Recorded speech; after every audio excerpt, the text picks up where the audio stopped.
Hello again, and welcome back to my home studio, my current home studio. Today, I wanted to take you into the project file for my upcoming song, Burner, and show you what's going on under the hood for this new one. So I mentioned in a previous video, this is one of my favorite songs I've done in a while, and that's absolutely true from a lyrical and just melody standpoint, but also just technically, I was able to get it sounding pretty much exactly like I wanted it, and in not that much time. This one was pretty quick. So it looks like I started writing it on the 20th of last month. The first bounce, the first demo would have been the 21st, and the final one, the one that ended up being the final master, was the 6th. So basically went from scratch to final in about 2.5 weeks, and that's probably the fastest it's ever happened for me. So that feels really cool. That just tells me I'm learning to trust my instincts a bit more, and I'm learning to avoid those pitfalls that I used to fall into a lot, which is getting my ears way too unbiased and just making blind decisions that I end up having to walk back. I think I'm just getting better at avoiding mistakes, and that's just producing a more efficient process. And the other thing that I really like about this track is that it's pretty small. Let's see, 1, 2, 3, 4, 5, 6, 7, 8. So it's only like 21 tracks. Now, that's not counting stacks. And then instrumentally, I mean, I've only got 9 instrument tracks making up this. And I'm really pleased with how big and full and powerful this sounds with not a ton of elements in place. And the big secret to that for this song is that lead arp that starts out the song. So this part goes throughout the whole project. And what I'm doing here is I am automating the poop out of it. Obviously, a lot of volume animation at different points in the song. So I'm automating all the synths, which are a couple reverbs, a frequency echo, and transit, which I will get into in a minute, transit 2. But I'm automating each one of these throughout the song to kind of give some dynamicism to the track. And then I'm also animating some of the other effects. So I've got my decapitator, dry wet knob animated.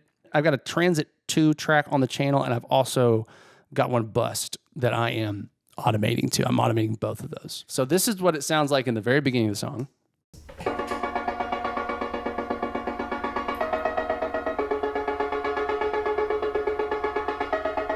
Right? And then this is kind of the moment that it's at its biggest at the end. And this is what it sounds like.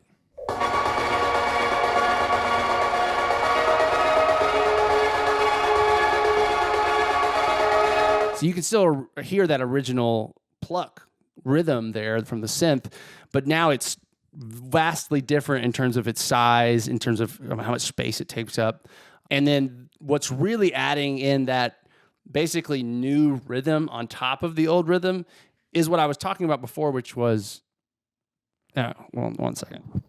Frickin' Splice, man. Always logging me out. So Transit 2 is a new plugin I'm trying because I was just looking for some new ways to add in transitions and really just even some new inspirations, because I just felt like I kept going back to the kind of the same old methods, and I was just trying to incorporate some variety. So I'm using it on that synth rhythm, like I just showed you.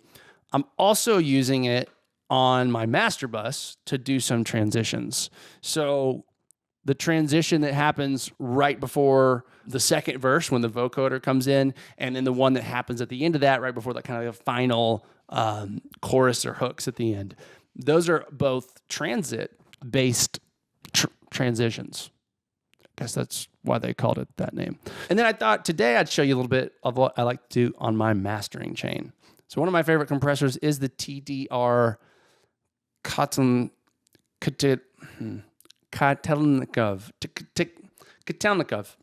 This guy is so transparent and offers some really nice controls that aren't that common in like other compressors, at least not ones that I've used.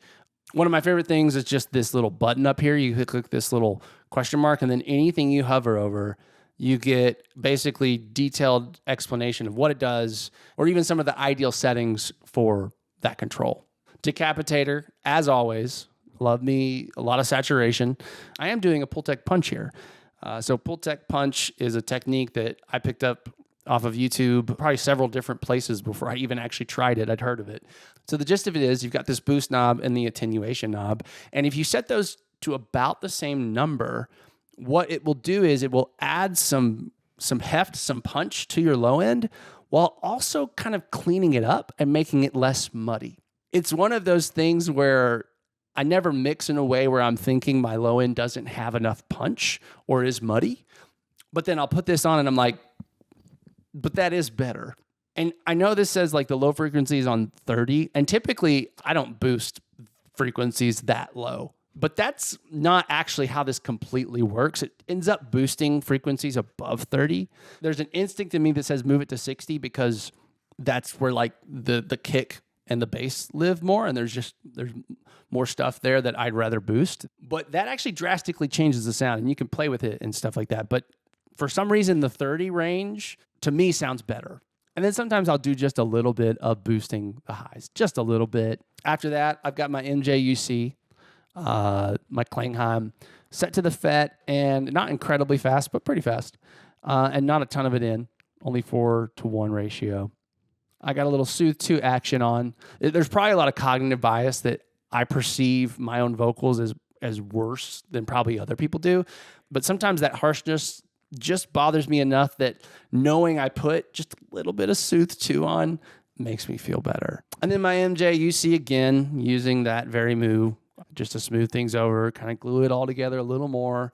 I do use a lot of Oxford inflator, and there's part of me that tells me this is probably a shortcut, and I might need to learn a different way to do it, but it's also one of those things that it just works so much of the time out of the box. I don't have to do anything else, and it really makes my mixes just at a loudness level way more competitive. Is there a reason not to use the Oxford inflator? Is there a better way to achieve that same, at least perceived loudness that it offers? I'm all ears. So that's Burner. I hope you liked getting a little peek on about what's going on under the hood of this new song. I really like making this kind of content and making stuff about the technical side. But tell me if you do too, because if you do, if there's an audience for it, I can prioritize it a little bit more. Or let me know if there's other parts of the project you'd like me to talk about that I'm not digging into with these or in the past. Just communication. Communication is key for healthy relationships. And so please communicate with me.